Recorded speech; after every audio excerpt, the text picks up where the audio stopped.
a playlist original. All right. Hello, everyone, and welcome to another episode of Back to the Blockbuster with your hosts, Gaius and Jackson. The second of what we're trying to do now, these kind of special episodes that aren't really uh, what we typically do. Like with the new show, there's so much news to cover that we don't get to spend like one time on one particular topic that might interest us. And of course, we have the milestone movie anniversary episodes as well as their own thing. But we wanted to kind of do these episodes to kind of basically have discussions about certain news items that maybe have been coming up industry wise that we would love to kind of deep dive into a little bit further rather than talking Yeah. about them for like 5-10 minutes. And we did the physical media episode just recently with Kenny from mid-level media because the threat of potentially losing physical media was something that was kind of brought up a lot in the in like Hollywood trades and news and all that. And this next topic we're going to cover today that was at thrown my way by Jackson to kind of discuss is another one that kind of, I guess, kind of scares the industry a It's bit. another, it's a dismal episode again, probably. But worthy of a conversation though, because Absolutely. it's this topic has been brought up a lot in industry news, and it honestly came into the forefront a lot during the writer and SAG strikes as well, because this was a big bone of contention in the new contracts they were trying to come up with during those strikes. And since Jackson came up with discussing this topic, I will throw it to you to kind of let everyone know what we're going to be discussing today. Yeah, so today we're just kind of broadly discussing the role that AI, artificial intelligence, has already and is projected to have, particularly in the film industry going forward. I was thinking about this just in preparation for this episode. There's a lot to talk about this topic, like AI in general, like as it relates to just society and humans in general. I'm sure we could get sidetracked with a lot of its capabilities and predictions. I'm sure for the most part, though, we'll try and keep it on track and relate it to how it's going to impact this industry that obviously that we are invested in. But yeah, we're talking about and this isn't something that we've really even gone into length off camera with each other before. So this is very much going to see what the other is, has in store, or what we think is in store for the industry going forward with artificial intelligence as it progresses and evolves at what I would consider to be alarming and impressive rates. It's only been, I feel like, a couple years, if that I feel like this terminology in its current state has been like in the public lexicon. Cause like before Chat GPT and all this stuff that's kind of come out, AI, I think was just mostly referred or like envisioned as it appears in like Terminator or Ex Machina. Yeah. Oddly enough, I think a lot of what the public consciousness thinks about AI does come from movies, because it's before in recent years, it was just such an obscure, all encompassing sort of phenomenon that if you're not really in the tech industry, do you like how much of it do you really understand? And that being said, neither of us are experts in this at all. We can only lend our perspectives on what we know and what we see about it coming out and how other people have thought it's going to impact the industry. And definitely worth, like you said, having a conversation about it, because I think it's going to have both positive and negative impacts for sure. And a lot of it will be speculative, but already I think we've seen how AI has sort of infiltrated or is attempting to infiltrate the industry before regulation is really there to keep up with it. And it's going to make for some interesting next few years. It already has, as you mentioned, with the SAG and writer strikes. That was a big bone of contention, is putting a cap on AI's involvement in screenplay writing. And I don't even know all the ways that it can impact. I assume that it's limitless how it will be injected into the movie industry. But very interested to hear your thoughts about this today. As I said, I don't even really know what you think about it, or if you think one way or another about what it could do for the industry. So very excited to get into that. Yeah, I am too, and I'm glad you brought up the whole Terminator thing, because it's a lot of people were start making kind of like jokes and memes about like, especially when AI was being discussed a lot during the strike. So then like so many people were just posting a lot of jokes and stuff about, they were like Terminator 2 tried to tell us this in 1991, but y'all weren't listening. Like this was gonna Yeah. we were headed in this direction. I think most people probably learned a lot about it when the strikes were happening, because you kind of saw that in the contracts that they had for SAG and the Writers Guild, there weren't many protections against the use of AI, as far as at least for them. Um, you know, for a writer, it could I guess the one big thing about it that is scary is that if a studio probably believed that they could cut out the middleman and not hire a screenwriter and just make a completely AI generated screenplay, they probably would, just to try it out to save money. And I think Right. that is the scary part of it, that it eliminates the profession in many ways for a lot of people. And Yes. that part is really scary. And then on the acting side of it, what you were kind of hearing in a lot of these discussions about the contracts was that, some of these studios wanted to use just, you could have played like, especially extras. This would have been really bad for them, but you could have done like one scene as an extra, and in order to not like hire multiple ones on other projects, they would basically use AI to like kind of generate that image and place that actor, not the real actor, but Right. AI generated version of them in multiple other projects as an extra, and then not pay them for that work, because they're basically saying like, oh well, we're not using you, but the issue there was like, no, but you're using my likeness and Right. using it in other stuff essentially without my permission. There's also the other scary one of like, let's say there's a celebrity who's passed away and they wanted to have like a AI generated image of them or creation of them. There were no protections for that either until this last contract kind of thing that they went through. They could easily just use someone and then not have to even contact that actor or actress's estate to see like, oh, can we Right. do this? So now I guess Yep. the good thing is that they have to, one of the stipulations was that they do something like that, they have to get permission to do it. And so I think what the industry is kind of, what I'm kind of seeing is, yes, I'm glad there are more protections for it now, in terms of what they're allowed to do and what they're not allowed to do. But I think also the industry is also saying that there is no real way to get around that. It's here and it's not going anywhere either. It's here to stay. It's already, the cat's out of the bag at this point. Yeah.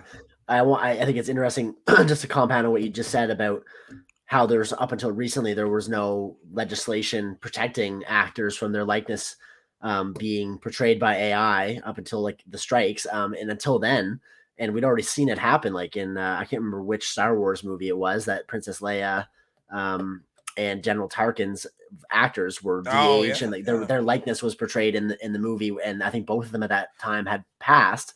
So up until recently, it was sort of like the studio was living by that expression. It's easier to ask for forgiveness than it is for permission, and they were sort of just using that and seeing if they could get away with it. Yeah, which was a very sort of. I'm glad that we're kind of out of that Wild West scenario with AI, but I think there's still a lot of legislation that needs to be hammered out that we haven't even seen a real life application of in terms of in the industry. And the thing is too, not everyone agrees. There's a lot of people that are adamant they don't want their likeness, their voice, their performances enhanced at all by AI. And there's people like James Earl Jones who have pretty much given freedom for his voice to be used by AI after his passing for any like future Star Wars projects. So some people are embracing it, some people are adamant against it, and then there's probably several people that fall somewhere in between that spectrum. So it's going to be hard to. I don't think there's really going to be a unanimous decision on a lot of these things. And there's, even though we're seeing a little bit of progress, still lots that needs to happen practically before this whole cat is out of the bag. We still very much are in the Wild West when it comes to AI, and it's in the worst stage that it's ever going to be in the future, which is also kind of scary considering how effective it really is at this moment.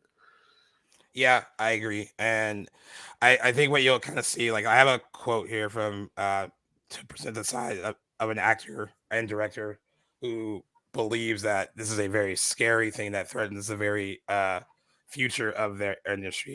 Justine Bateman, she's a sister of Jason Bateman. She was on Okay. Family Ties back in the day, but she's a filmmaker now.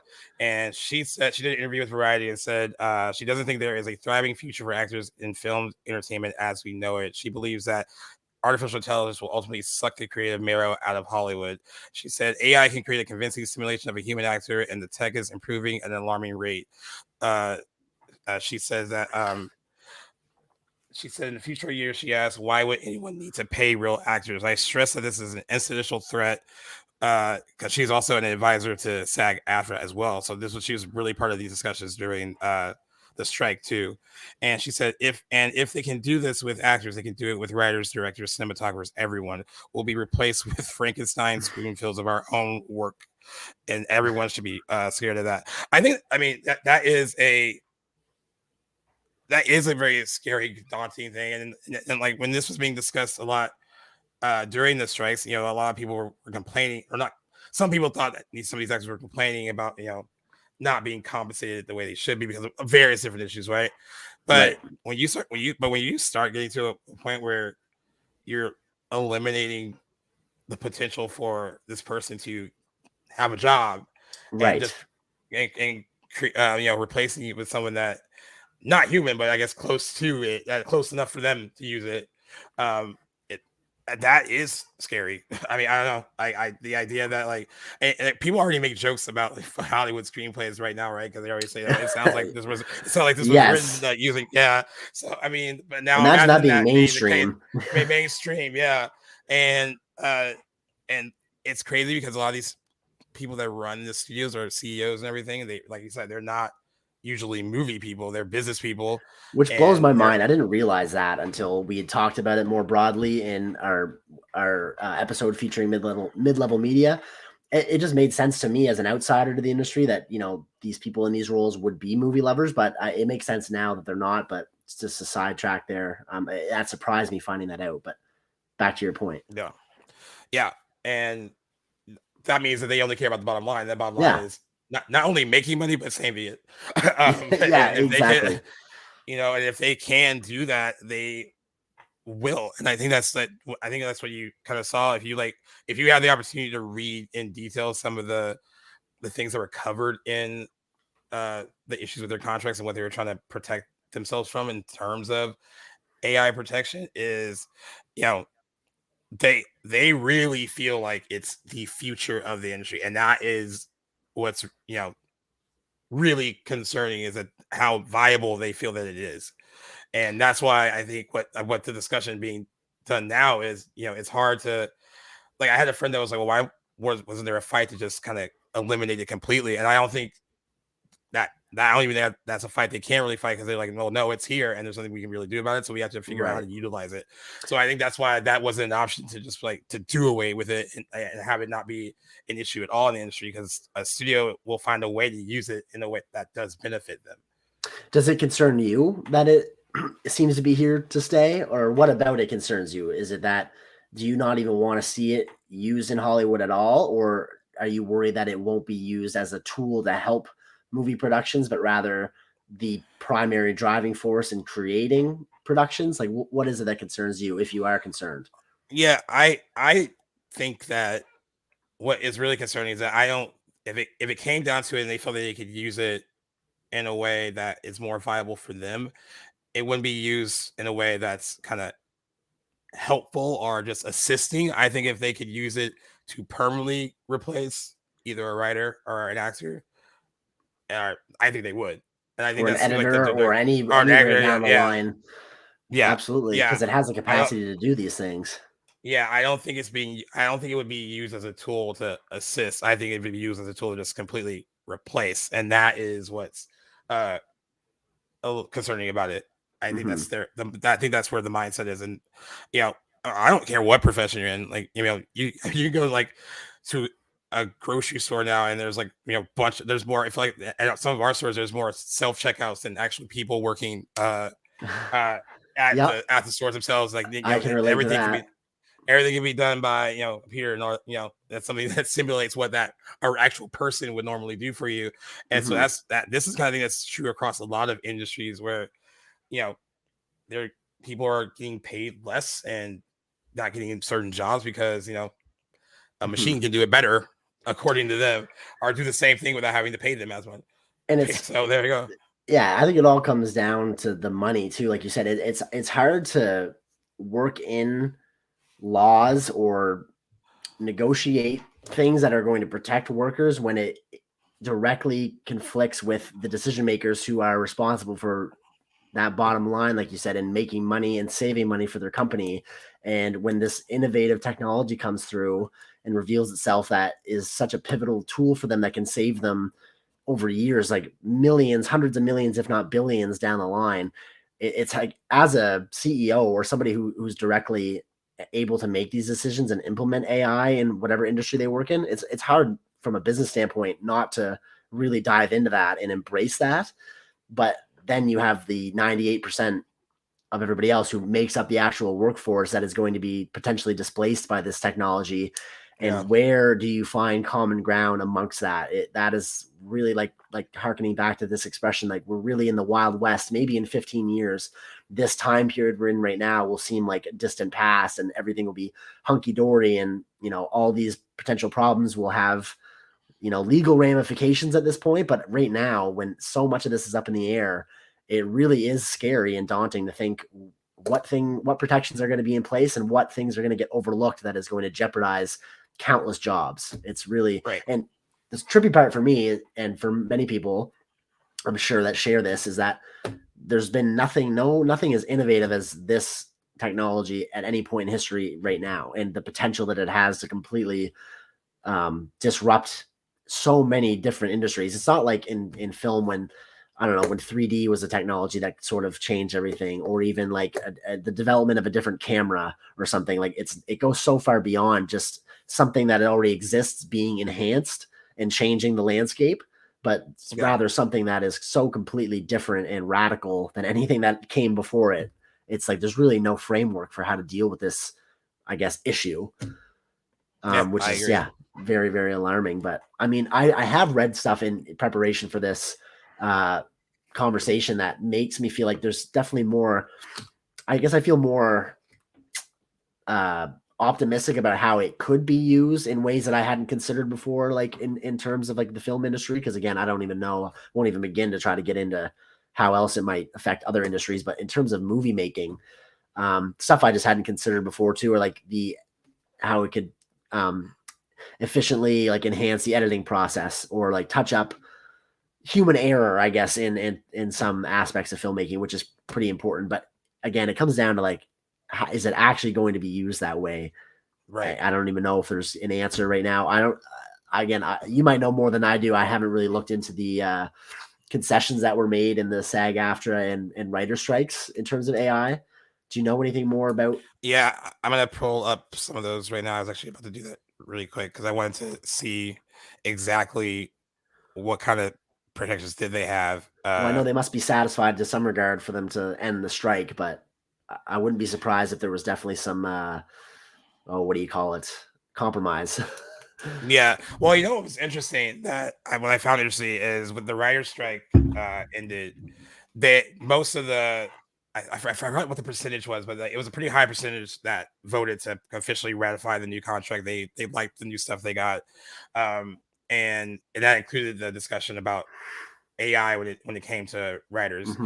The percentage to ratify the SAG one was a little less, considering how big the percentage was for the writer's strike, and a lot of that was still the issue over the use of AI and pretty much all that. And I thought it was interesting that actors had a little bit more of an issue with, like, even with the things that were changed in their new contracts, that they still weren't quite happy. But after the strikes ended, they it's particularly for SAG-AFTRA leaders are defending the artificial intelligence terms of their tentative deal with major Hollywood studios in response to criticism from some members that the union did not secure enough protections for performers. Both SAG-AFTRA President Fran Drescher and National Executive Director Duncan Crabtree, Ireland, have given interviews this week addressing actors' doubts about the proposed new contract, which is currently this at the time was in the member ratification process after the negotiating committee voted to recommend it, and 86% of the national board approved it. And when voting began, that's when I saw this on Twitter too. A lot of like kind of working actors, but not big ones. Like people that get random roles here and there. Right. While a lot of people were celebrating that this was finally over, I saw a few people posting that what they had read in terms of that was not enough, and they were very upset with how that worked out, I guess. And they said a number of actors, including some members of the Guild's National Board, have openly criticized the so-called agreement with the Alliance of Motion Picture and Television Producers that ended the 118-day strike, saying it had too many loopholes in key areas such as AI. Don't like to hear that. That is like concerning part too. And then but Fran Drescher says we have a lot of reason to be very proud. When they were talking about how it all ended, there are always going to be those naysayers who feel like their issue we couldn't get, and our feelings are, let's get the language on the page, let's get as much as we can get, and we'll go back.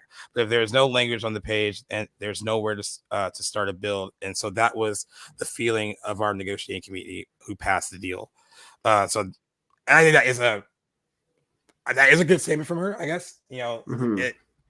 It's like, almost like before there was no real kind of dialogue on what this is and how we're going to use it, and now there is. Right. There's something there's like a blueprint to work from, and it may not be perfect, but when we go back and negotiate these things again in a number of years, at least that outline will be there now, and we can expand on that when need be. Do you know how long the contracts are good for before they got to go back to the table? 4 years. 4 years. Okay. So that's 4 years, I guess, of studios probably digging through these contracts and looking for loopholes to exploit. I imagine the conversation in 4 years will need a lot more concessions.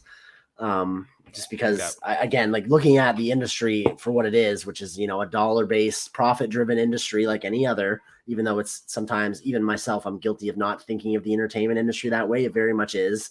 Movies, you could just really say, are products for a lot of, studio heads, and it'll make sense for them to want to take these loopholes and, like you said, save and make as much money as possible to meet those bottom lines.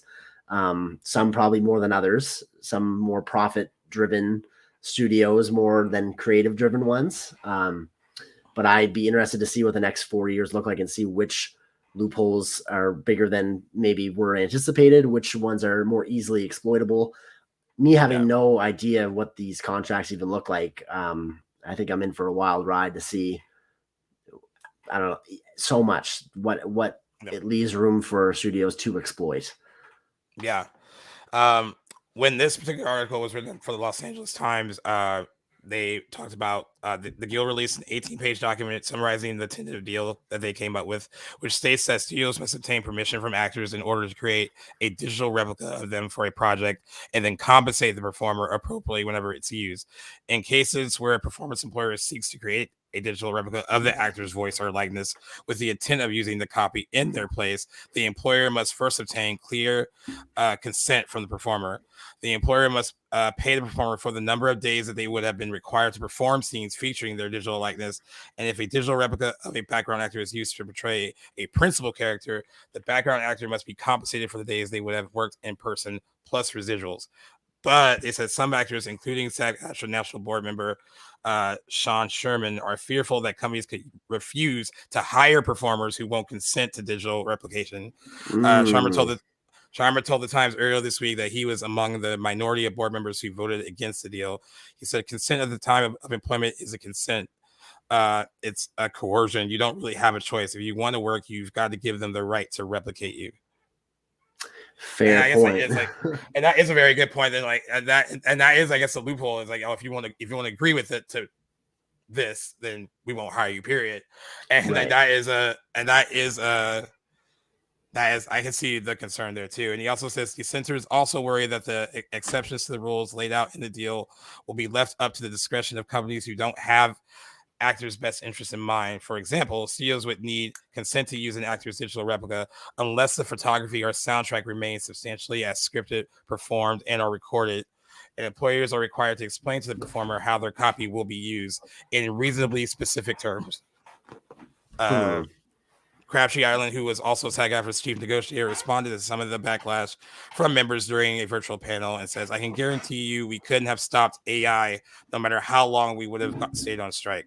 What we did do is achieve really strong protections. And are they perfect? No. There are people who criticize these protections and say it should be this, it should be that." And it says, in any kind of negotiation like this, you have to find balance. We pushed our leverage to the max, and I think that leverage would not have increased from us remaining on strike longer. And I believe we achieved the best possible deal that could have been achieved in connection with AI in this negotiation. Okay, so mostly promising. I hope they actually believe that statement. Yeah. One thing you mentioned in those concessions, and maybe it's mentioned somewhere in those lines, I'm just curious if you know anything more about how, like, what power will like a deceased actor's estate have in granting studios authority to use their likeness or voice or what have you on projects after, you say there's an actor who is adamant against their likeness being used by AI at all. And then, 15 years later, after they've passed and their estate is now able to make these decisions. I'm just curious if there's anything in there that would, protect that deceased actor's wishes, or if it's, once it's in the hands of their estate, is it kind of just up to them to decide these things?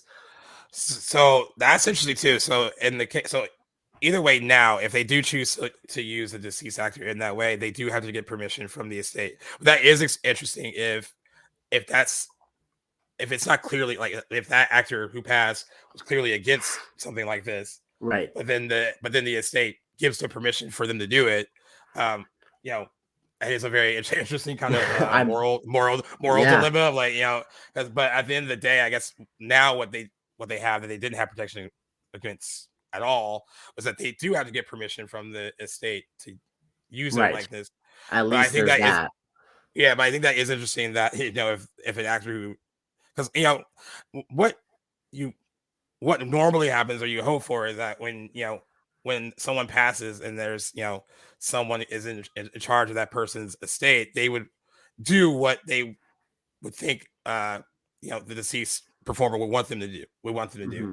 and follow, like, all of their wishes and all that. But then at a certain point, though, I think even the estate has to continue to make money, or they want to generate money. So I mean, I guess that would be another way to do that, in a sense, is to kind of basically have their likeness used like that and via AI, and get paid that way.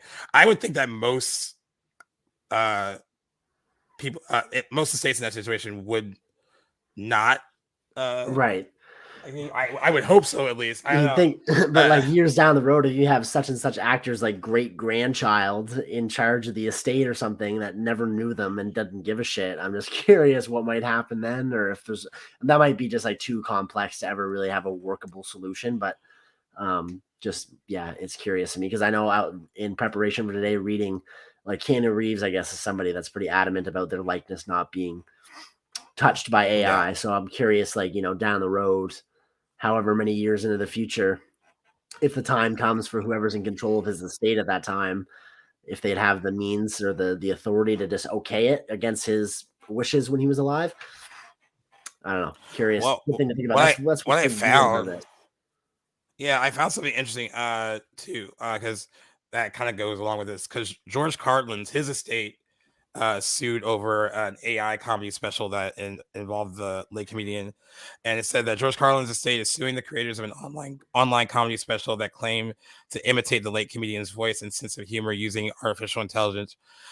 George Carlin, I'm Glad I'm Dead, an hour-long video supposedly written, voiced, and illustrated by an AI model trained on decades of Carlin's comedy routines, constituted copyright infringement, according to the lawsuit filed this week in the Central District of California. It says this case is not just about AI.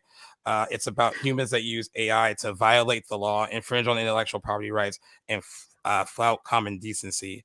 The video, uploaded this month and removed from public view after the lawsuit was filed, opens with the voice of Duty, a state-of-the-art entertainment AI that claims to write a podcast series for two human hosts, Will Sasso and Chad Colchin, by data mining their personal emails, texts, and social media.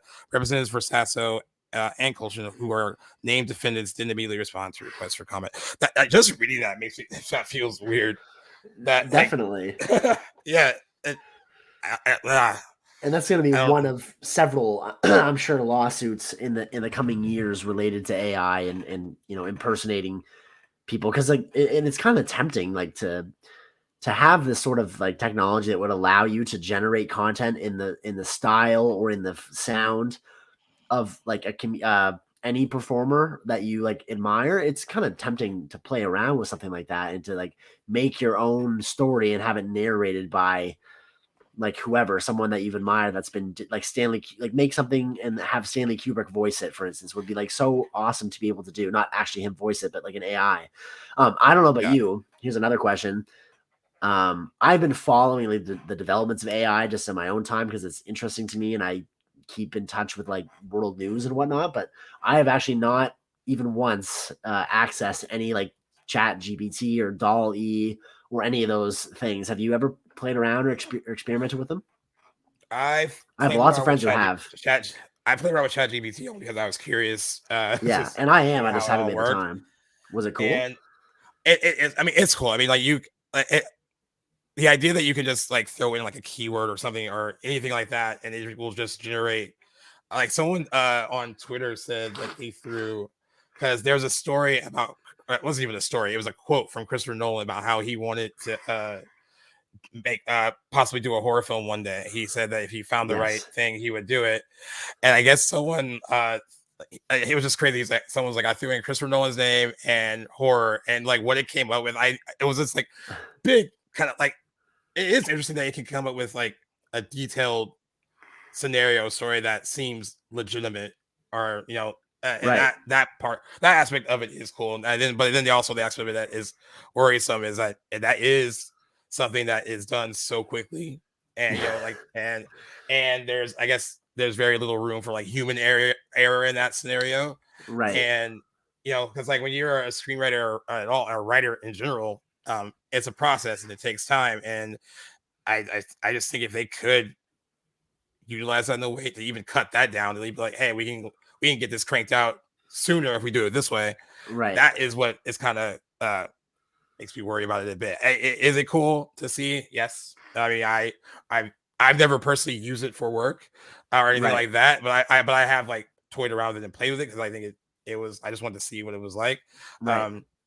Very interesting, but just very like, even my mind was blown about how quickly it can come up with like just a detailed like blurb like that. Yeah, totally. I have under no illusions that I'll never access it. It's literally just a matter of I haven't really sat down at the computer and like thought to actually access it. But like I'm sure I'll try it out just to say that I have. But I literally don't know what to expect with all these different abilities that it has. And then even just this week, as of recording, I can't remember the name of it. It might have been Sora or something. But there's this new like prompt to video application AI system that can let you just enter in your prompt like you would ChatGPT, and then it produces like pretty lifelike video. Have you seen that going around this week? No, I haven't seen it. It's remarkable. Like because we're recording on a Monday, I think I would have seen this stuff like from Friday onwards.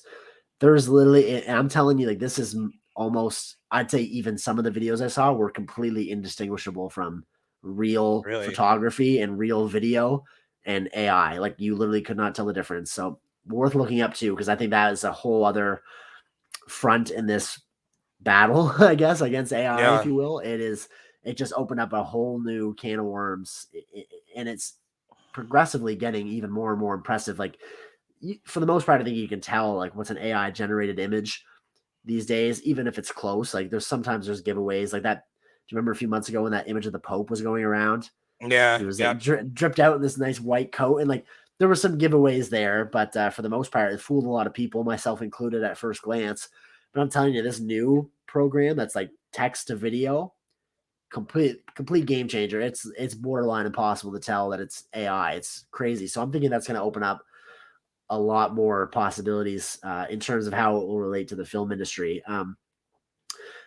on a similar note, kind of switching directions, because I know like I think we're pretty much in agreement. Like it's very alarming for artists right now Yeah. in the film industry, not just writers and actors and their likeness and their work being exploited, but Yeah. sort of like barring future uh, artists from entering if we are seeing AI sort of adopted, become more mainstream. I think that's going to limit how many people are hired in the future and the demand for artists in the industry. But on the other side of that coin is I also think that there's a case to be made that AI and its limitless abilities and opportunities can also sort of make that barrier to entry a little bit easier for artists, like people like you and I who don't work in the industry as creatives per se. Right. Are if we have this sort of thing at our fingertips and we can actually kind of whip up our own screenplay with video or text as like illustrations to back it up, that we don't have to spend hours and days of our time actually creating, that might Right. make like a pitch or something easier to really get across. Or even if we just want to make stuff for our own sort of personal library to share online, that is something that is this AI is able to sort of break down significantly the time that would be required to create, which I think will probably help some people break into the industry a lot sooner than they would have been able to if they're pursuing it. Um, and I've seen that there was an interview with NBC. They interviewed a filmmaker. I think for all for all intents and purposes, he was very amateur. I don't recall his name, but they displayed an actual short film that he made that was completely AI generated. It was pretty impressive. Um, but he was able to do that in a few hours' time as opposed to weeks or months, which I think is quite interesting. Do you have any thoughts on that? Yeah, I think it's interesting too. I mean, and I was gonna ask you as you were saying that. Do you think, because creativity comes in like all forms, right? So that in its own way is its own use of that creativity. But I was just wondering, do you do you think it makes one any less creative if they are creating content in that way rather than you know a traditional way of doing it? I would say not less creative, but maybe more lazy.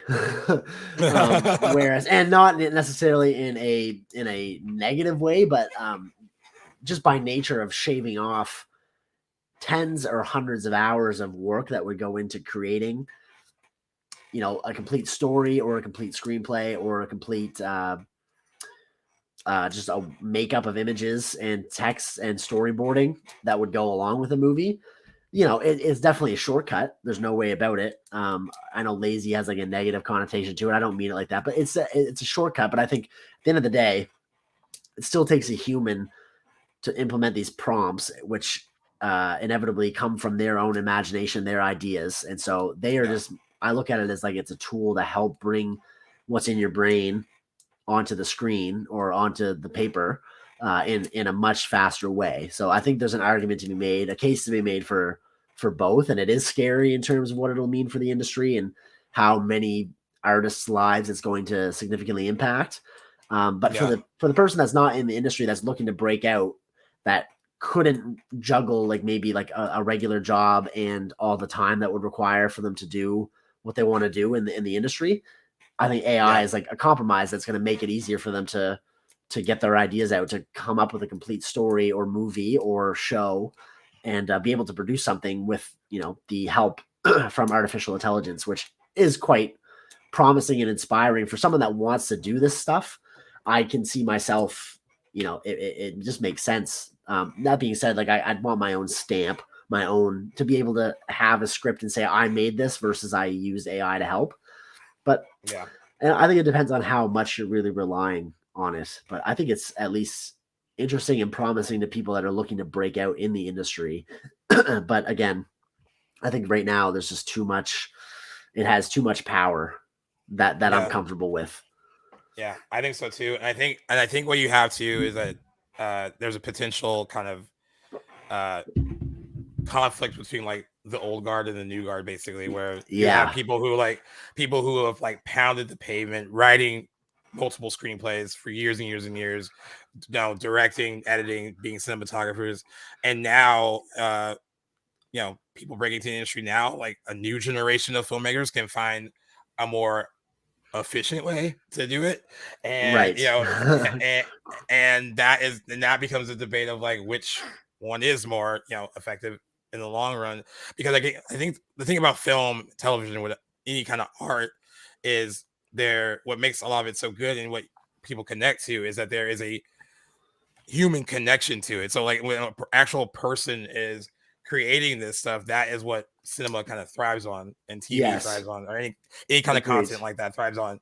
So that a lot of people feel that can't that connection cannot be replicated using AI. So And I agree with understand that part. Yeah. Yeah. And so unless you're okay, or like a studio's okay with just making something that's potentially just lifeless and just like, whatever, they'll be fine with that. But I think, but I also don't want to completely knock how it can be used in a different way Right. to enhance creativity too, because I think someone could use it in a way that's not just like completely like, oh, we're just cutting out the middleman. They're just using it in a different way to kind of Right. expand on their own creativity. So I actually see both sides of that of it. I agree. Yeah. Touching on What were what you you saying? just said, there's Mhm. when you say that you and I'm sort of paraphrasing what you just said, but at running the risk of like creating something by using AI to help you out and it being lifeless or devoid of like human traits. I mean, No. there are already plenty of movies that have been produced that we would say that about that would not have anything to do with AI. Like even just one that's out right now, Madam Web. I know you've Yep. seen it, I haven't seen it, but hard to argue that is really gonna. Even though it was written by a human, does it really make a difference if it could have been enhanced by AI and actually become a good screenplay? Do you think that would have been something that might have made that better? Because Oh man. I think movies like that support this argument. That's funny. So, like, if I had the choice between getting the writers of Morbius and Madam Web or using AI to generate that script, that's interesting. Yeah, I mean, I don't know if it could be, if it could be any better or just equally as bad. Who knows? But at least, I guess, in that other scenario where you're using it, you're not paying a screenwriter to write something that's complete shit. So there's Right. that part. That's right. So there's that part of it. But yeah, I would love to have seen, like, taking something that of course was written by an actual person that, let's say, just got ripped to shreds by critics because of like the screenplay, blah blah blah, and then trying Right. to AI generate that same movie and see what the outcome would be. I think that would be fascinating to I look agree. into and Be a read. cool experiment. Yeah. Yeah, for sure. I would definitely love to see that. And some like maybe, but I mean, I guess if you were to test that theory and ended up being right, that it cranked out something that was either just the same or a little bit better, that would Right. just give them more incentive to be like, all right, see, let's use this. Right. This can be used in a way that like that feels like a human wrote it. But Yeah. yeah, It might be too nuanced to really ever practically come to this solution, but what I would like to see is like to be able to like allow writers to, if they choose to, use AI to aid their screenplay like to a certain percent, which would probably be impossible to quantify. But as long yeah, as it's not being relied on and doing the majority of the heavy lifting, but like, I think there's something to be said about AI helping somebody get over writer's block if they're stuck on a chapter or a scene and can't really work around a particular problem. I think I wouldn't be opposed to somebody putting in a couple of prompts into chat GBT and maybe seeing if it prompts something that would help them with a particular issue. But I don't want to be seeing like 60, 70, 80% of a screenplay being completely from artificial intelligence. I think that's just, like you said, that at that point it becomes less human inspired work and becomes something different, like lifeless. Like, and you can usually tell no, these things. But I do think it's interesting because there's definitely a lot of shitty, poorly written movies that we would say the same thing about them, even though they've been written about a human, that we would say if they were written by AI. So I think that's yeah, just an interesting, like, devil's advocate point. One thing I want to touch on, I'd be curious, and this wasn't even something I considered until today, but we know beyond writing and AI's ability to enhance or replicate a human's likeness, another huge aspect I think that AI is going to have on the industry is going to be in effects And I'm really worried about the livelihood of practical effects going forward if AI was going to be adopted, and how that might change a filmmaker's creativity in using practical effects, which is something that we both champion and love. And I think a lot of the greatest movies ever rely on practical effects.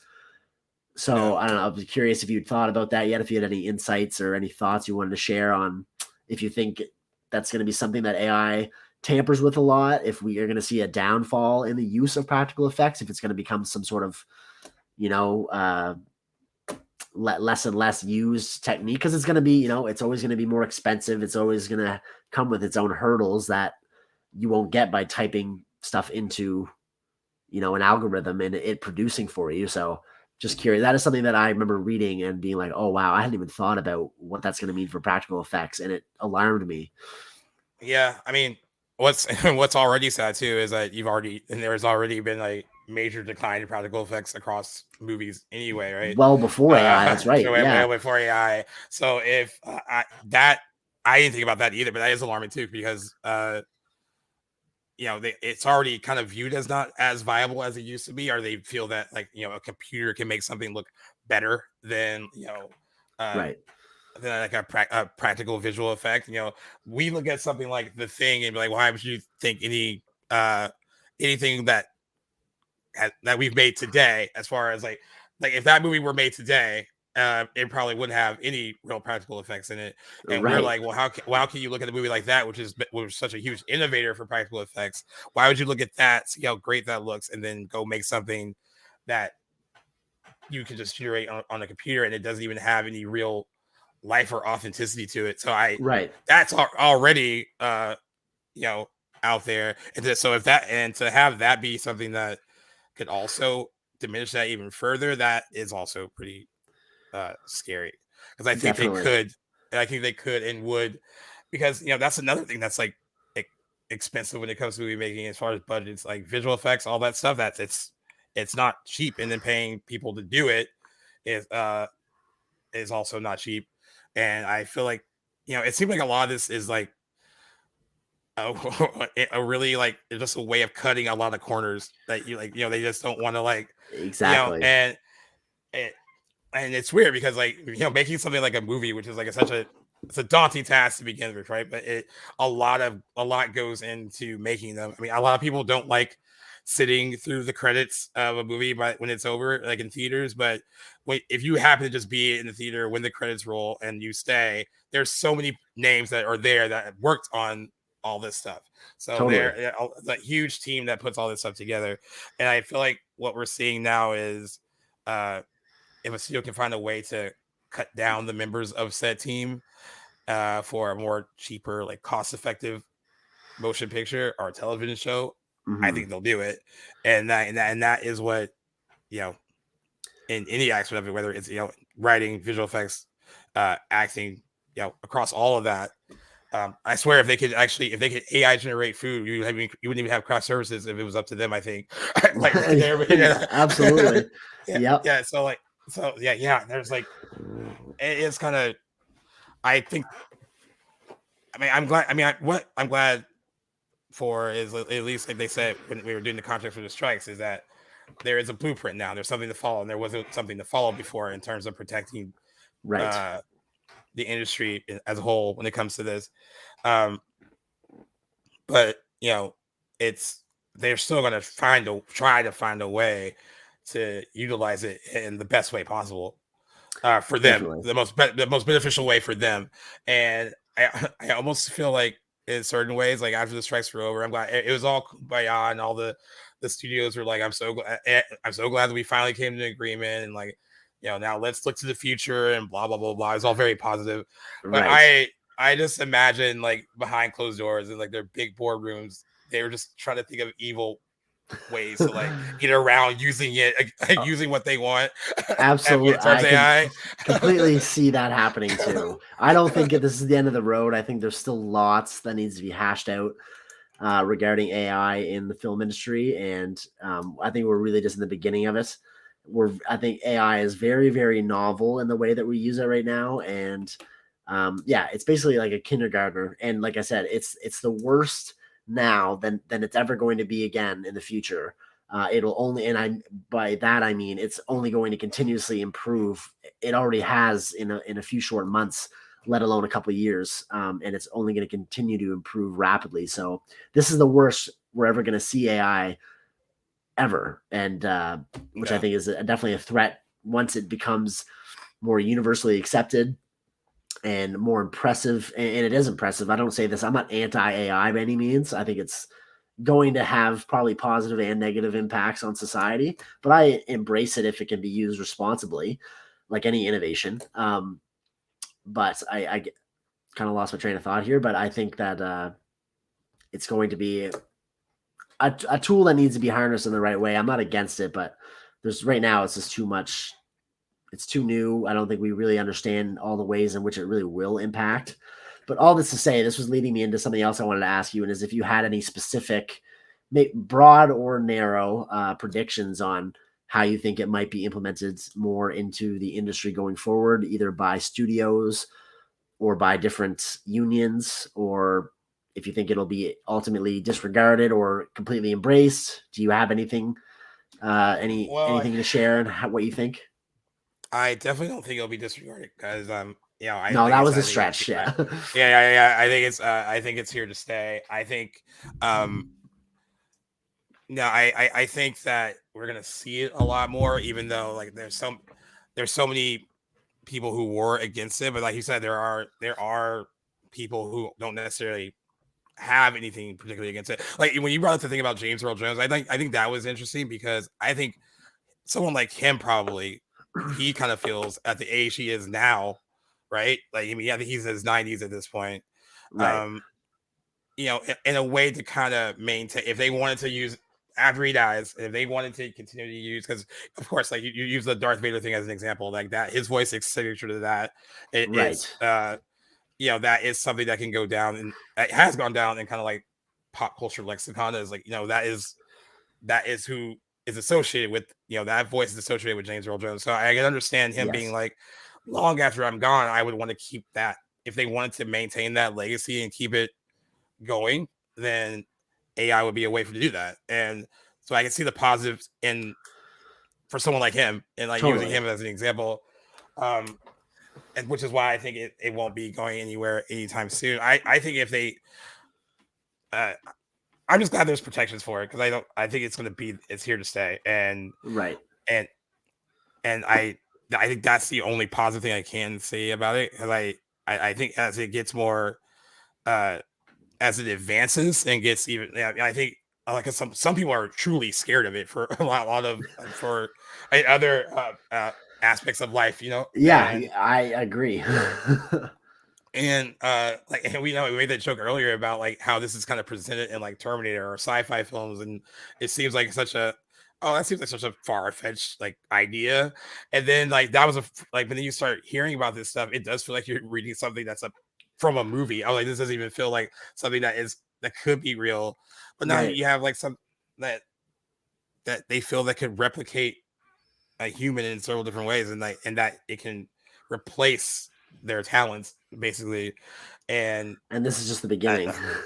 of it, yeah. Yeah. Um, I thought this part too was interesting because they were talking about it's as far as the economic landscape of filmmaking, and they presented two sides of it. They said as AI makes its mark on the film industry, the economic landscape begins to shift, presenting a dichotomy of cost efficiency against competitive disparity. The allure of AI lies in its potential to streamline production processes and cut costs. A boom for large studios and production houses that can easily invest in these technologies. This edge could amplify their dominance, nudging the industry towards a possible monopolization by those who wield AI most effectively. But they said on the flip side, independent filmmakers and smaller studios find themselves in a precarious position, operating with much tighter budgets. These creatives may struggle to embrace AI due to the upfront investment required for technology adoption, from purchasing systems to training the staff. This imbalance threatens to widen the gap between the industry giants and the underdogs, potentially stifling diversity and innovation by making it harder for smaller entities to compete.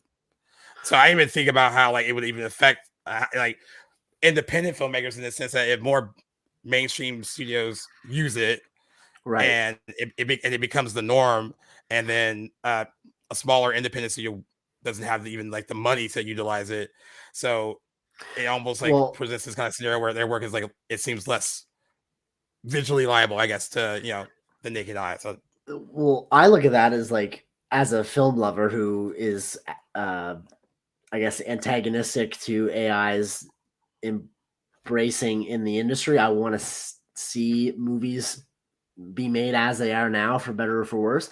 This kind of ties into my predictions. Like I asked you if you had any, and I was asking that as a lead because this is sort of something that I predict or envision studios kind of doing. I yeah, obviously there will be your major studios, I think, that will be quick to embrace AI.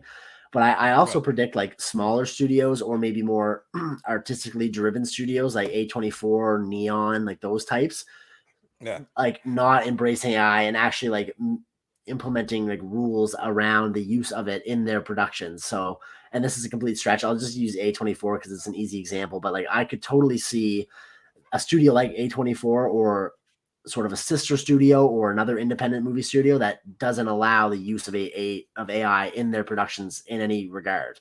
And I actually think that would attract talent because there are several industry members that are very much against it being implemented in the industry. And I think that would attract talent, honestly. So I could see people partnering up with more independent studios if they make a promise to not, if they write it in the contracts, like we're not going to use AI in any capacity for these productions. If you agree to sign on, you can sign on knowing that we are not going to capture your likeness and use it on any future projects, or we're not going to, I don't even know, the possibilities are endless and how it can be used. But that is sort of a prediction I have. And I imagine that would sort of fall on the backs of smaller independent studios, not necessarily to attract bigger talent that are opposed to AI, but more to just protect the artistic value of humans actually creating movies. And I think that would be something I could see the smaller indie studios sort of going in that direction. And I think maybe not affording the technology would be something I didn't even consider that before, but that kind of leans into my prediction here. I can see that making sense too. yeah. I kind of like what you presented there, though, because like that last part of that statement was like basically how do they compete, and I guess in that scenario, how a smaller studio, using A24 for an example, or Neon competes, is that they become the face of. It's kind of like we are where you can go to make Yeah, real exactly. films, You're and kind picking of up what use I'm it putting as a way. down. Yeah, yeah, yeah. So you like, yeah, and now even like other aspects of the strike that came out was a lot of actors when this was going on were basically encouraging people to go the independent route and bypass studios to create their own stuff, especially when there weren't a lot of kind of especially when the deal wasn't what they wanted and they weren't getting compensated the way they were getting compensated. A lot of big actors were saying like, all right, then how you show the studio system is you go around them. and Exactly. and I think that aspect of it, what you presented, is actually really interesting. If that was how they do compete, hey, we may not have the budgets and money to use this technology, but why would we even need to use it if we want to create Exactly. authentic, real films and work with legitimate writers, directors, cinematographers, and then you Yes. also attract the bigger talent too, who I would think that most of the big talent actors, filmmakers out there, uh, don't necessarily support AI like that, in all its forms. You know what I mean? They would want to be somewhere uh, that is presenting filmmaking in a way that is how it should be. It Authentic. has a Yeah. human authentic. It has a human touch. There's a human connection. It wasn't made by a computer. So I actually see the positive side in that, the way you presented it too. I thought that is a really good I hope way to look I'm at it. right in that, and that is how things are sort of embraced. Because I'm under no illusions that AI will not be embraced by major studios. I'm sure that will be the case, but I think really it'll be up to the audiences and also the industry members themselves in how uh, rigorously AI gets implemented throughout the industry. Because if people like Keanu Reeves keep including protections for themselves against AI in their actual contracts before they work with the studio, because that's something that he has done. If we see that become more mainstream, then I think we can sort of get to a place where it's not completely dominant, and you have the sort of the option to approach a project that is going to use AI in however many number of ways, and some good ways and some maybe ways that aren't as popular, and then or go to a studio and work on a production where you know that it's all going to be a team of human creatives.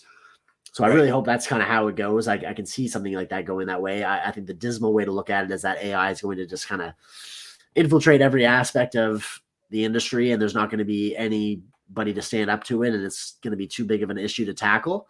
I hope that's not how it goes, but I can see it going that way. But yeah, I think that's an interesting way to look at a way to counter its influence. Again, not anti-AI by any means, but I don't like, I guess, the direction that as it's being posed to us right now, all the things that it could do and the ways that it could disrupt this thing that we love. I am a little bit worried.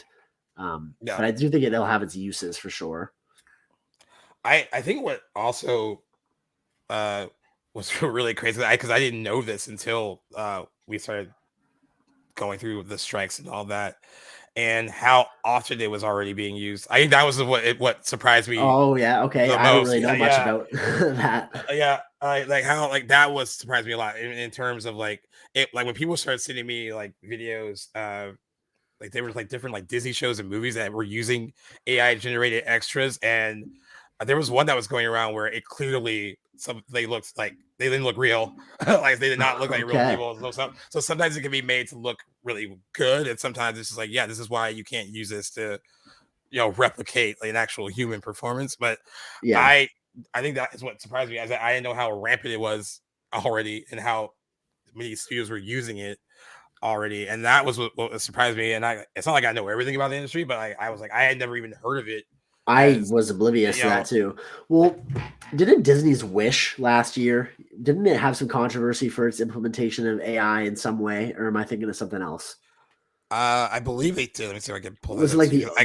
the opening or something was like all AI? I Yeah, also feel yeah. like Oh, yeah. yeah. Oh, so and Secret Invasion to Disney Oh Plus, yes, Marvel, yes, the that's what Marvel it show. was.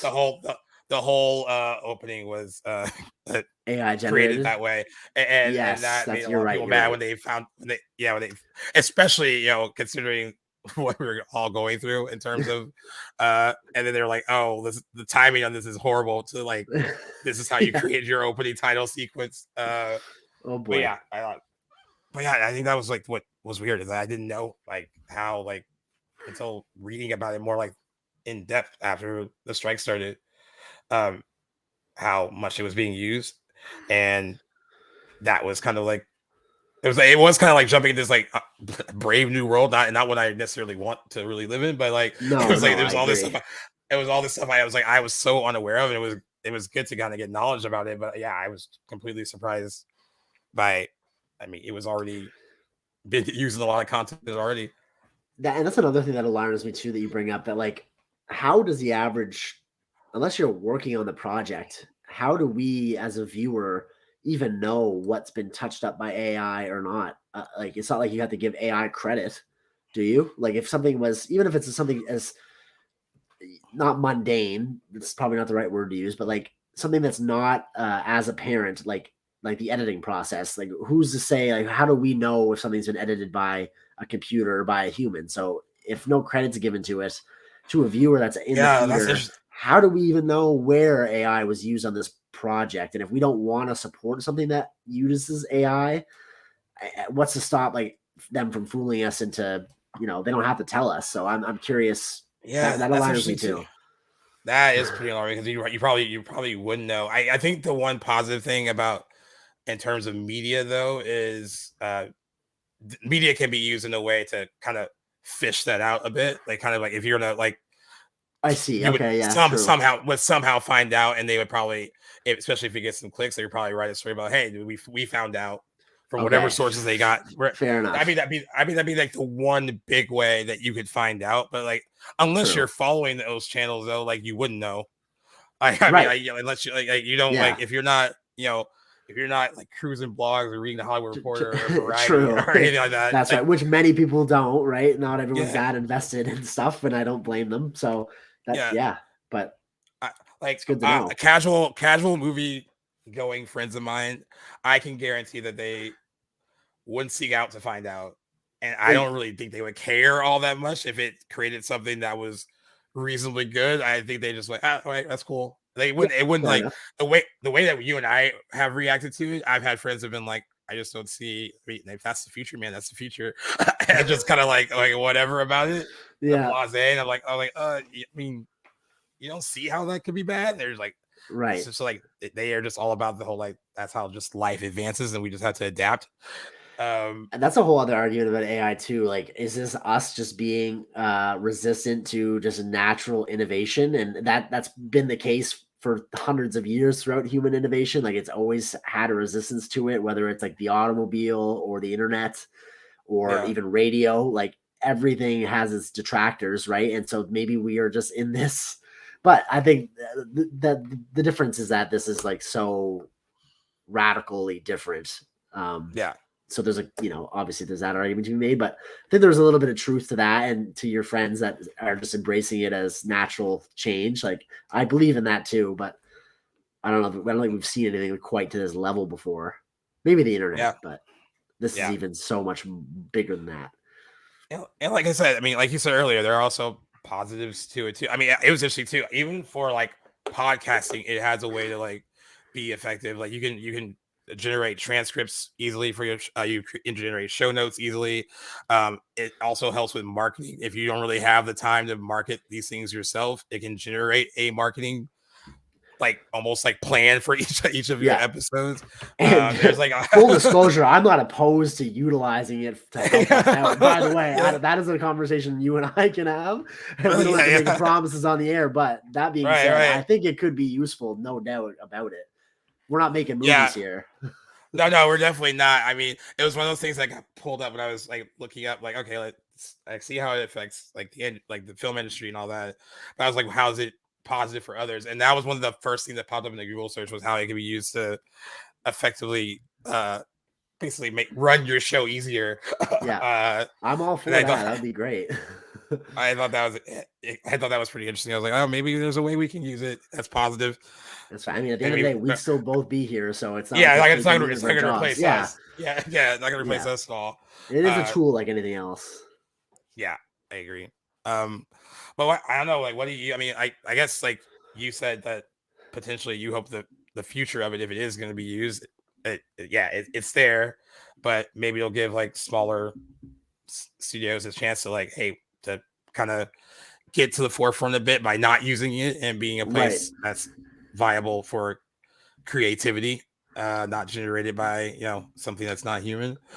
That's my hope. Yeah, exactly. And I mean, I don't even necessarily like completely hope for an AI-less industry. I mean, if I were to snap my fingers and have everything continue as it's been, I mean, the industry, as much as we love to hate it sometimes, it's imperfect. I think if AI could be used in ways to improve it, I am for that. It's not that I don't want to see AI in any way, shape, or form used in the industry. But overall, because of the position that we're in, where it's only been discussed a little bit, it's only really had ramifications in the most recent round of guild contracts. It gives me cause for alarm, where I think I want to hit pause a little bit and really hash all this stuff out before we really see it be widespread adopted. So overall, I'd say like I'm thinking it's a little glim the future and how all the just the various ways it can be exploited and become dominant in the industry and perhaps replace or diminish creativity in film. That gives me cause for concern. I don't think that the minute that AI is used in some capacity on a movie, whether it's to polish up the editing or to touch up bits of a screenplay, I don't think that's going to mean the end of creativity in Hollywood. But where we're at now, just to clarify, that is what gives me concern, that we don't know how it's going to be used and adopted and to what degree it's going to be present in movies going forward. So ultimately, I'm skewing negative in terms of like my outlook, but I don't think it's all bad. I have a little bit of hope. And if it does go that way, I really put a lot of faith in like the smaller independent artist driven studios to keep that at bay and to keep creativity as the number one element in the movies. But what's your overall takeaway and where you see things going? I mean, I guess what I would hope for, because I'm not completely against it either, like you. I would hope that it's used more as a tool to assist rather than replace, like I said earlier. Yeah. I think it can be used in a way that could enhance creativity in its own way. And I just hope that, what some of the SAG members, naysayers, were saying about the loopholes don't turn out to be true. Because that was when I read that comment about them just not hiring certain actors because they don't want to sign off on being digitally replicated. I guess that was another a loophole they could use. But okay, then we just won't hire you. And I hope, even though the studios they're not, as much as we love this industry, I think we saw how ugly it can get, especially during the strikes, and how mean they can be, because they're not really the nicest bunch all the time.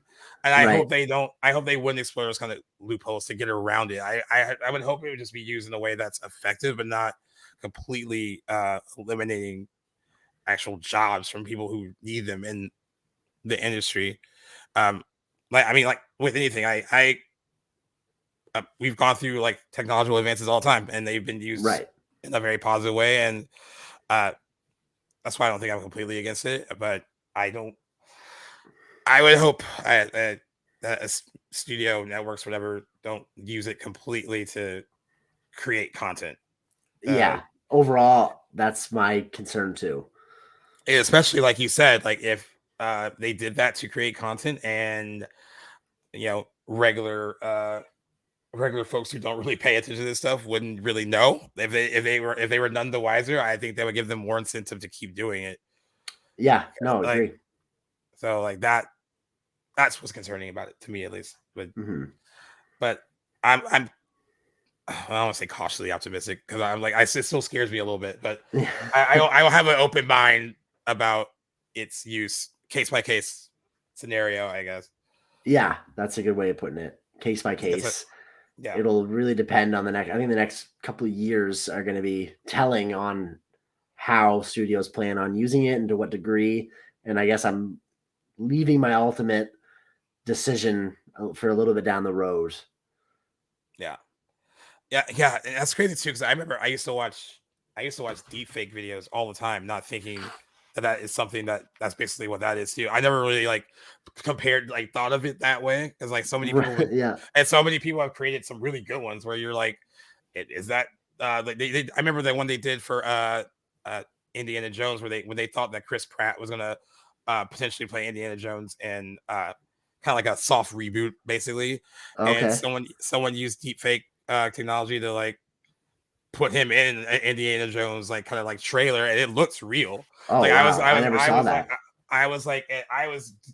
It looks completely real. Someone did a good one where a deepfake with Tom Holland and Robert Downey Jr. and put them in basically what would be a reboot of Back to the Future, and that trailer looked real too. And wow. so it is impressive with how lifelike it looks. Yes. But I guess the danger in that is if you use deepfake technology and use someone's likeness to that's something wrong, basically there was recently deepfake photos of they use of Taylor Swift at it's supposed to be her. Yeah. Did you see those? I saw those, and I guess she's considering legal action against that, and she should, because I think she is actually doing it. Yeah, because she absolutely should. To the naked eye, I mean, one, all of us would be she would never do that, but to the naked eye, so as someone that doesn't really look into those things too much, at first glance that looks real, and they'll be and they'll run with it, and then it got spread around for for a while. Now she's a powerful enough celebrity that her name for a little bit in searches on Twitter X wouldn't even come up. They were making sure that they wiped a lot of that from that platform. So I mean, that of course she has the pull to do that, to be but but everyone doesn't. So exactly, that's another use of that technology, that's to replicate something that clearly putting them performing any acts that they didn't do, basically creating pornography using their likeness, is another really like weird, scary thing about that. Scary thing, absolutely. Which There's is literally endless possibilities, scenarios, ways that it can be used. It's like we don't even really fully have a grasp on, I think, how revolutionary it is, which is just in itself scary. And to see it played out in real time like this before there's really laws against it, like with the Taylor Swift incident, is just bonkers to really see, and yeah. kind of lends us to be worried about what it can do. Yeah. Yeah. Well, I think you have two people here who are we're giving it a side eye for now. Side eye for sure. Keeping a close eye on it. Yeah, for sure. Safe to say, I don't think either of us are very optimistic about what it could do for the industry, but on the same hand, recognizing that it could have benefits too. But yeah, definitely a good talking point though. Oh, without a doubt, sure. yes, and it's been a good conversation. And it'll probably be popping up in other news stories that we cover throughout the year on this show. I'm sure will not be the last time we talk about AI. At some capacity. Before we wrap up here, I do we didn't do box office in our last episode because it was like brain fart, so I'm going to include it here. Forgot. Yep. So I'm going to include it here, which is good because this episode will be out in time for us to talk about the box office from this weekend, and there's nothing opening wide this week as we wait for Dune Dune Part 2 to open. So box office, I'll get the good news out of the way. We did not predict Bob Marley One Love, and even though the movie did not get the greatest of reviews, it seems like audiences really liked it, and I think because Bob Marley is a pretty prolific musician and a lot of people really loved his music. It was predicted to open between 35 million over 6 days. It actually opened to $52 million in 6 days. And it had it opened on Valentine's Day, $14 million on Valentine's Day. It broke the midweek record for Valentine's Day. So any movie that opened on a Wednesday, Valentine's Day, it broke that record. And now it's going to be a nice little, I think, word of mouth little hit. So sweet. I didn't even think about predicting that one. I was like, I don't know if you're going to see it. But people saw it. On the flip side of that, we predicted Madam Web. This is fun because I actually haven't seen the totals yet. So this is, as you say it, I'm hearing it for the first time. So we have a scenario again where we're both kind of right. Okay. Or close. So the 6-day opening for Madam Web is $26 million. Okay. And this is the $80 million budget. This is gonna drop like a ton of bricks next week. So I don't even know how where it goes from here is just gone forever and never to be spoken about again, hopefully. But the 3-day was $15.3 million. So I mean, okay. So if it was a 3-day week, if it was a 3-day, I guess you would have gotten it because you went low. I went low with 15, but I believe, correct me if I'm wrong, I'm pretty sure 22, I think. 22. You did say 22. Yeah. Did we? Now, I'm pretty sure last week when we said this, we went with the whole 6-day. We clarified 6 days. So which would give you the win for sure. Yes, the win this week after several losses to you. That's right. Yeah, it's the start of the gayest comeback tour on the box office predictions. Congratulations. I wish that it could have been used on a better movie other than waiting for Madam Web. They don't ask how, they ask how many at the end of the day. True. And I don't know. I'm happy for the Bob Marley movie because at least it gives like it made movie theaters happy this weekend that people were actually seeing films, because we've had some rough weeks in a row. I mean, like Argyle didn't do all that great. Lisa Frankenstein completely bombed too. So there's a lot of stuff that hasn't been performing all that well. But I don't know. March 1st can't get here fast enough. Dune's really going to be the beginning of the actual box office calendar for 2024. It looks like. Yeah.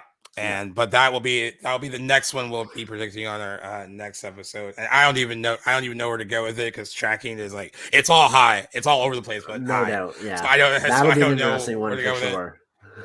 Yeah. All right. But yeah, I believe that's it. All right, guys. Well, thank you for joining us on a very, very interesting and fun little look at AI on the film industry. Thanks for joining on us. This was very much kind of a freelance style conversation between the two of us.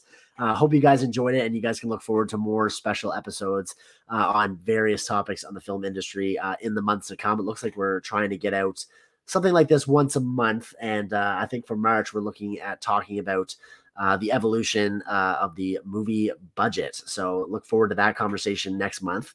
For now, though, you guys can expect us on our regular scheduled programming wherever you guys get your podcasts. Our episodes usually drop Thursdays, and we got lots of content coming at you guys down the pipeline, anniversaries and news, of course. So yeah, make sure you guys tune in and tell your friends that like this sort of content where they can find us. And I've been Jackson, he's been Gaius, and we will see you guys next time.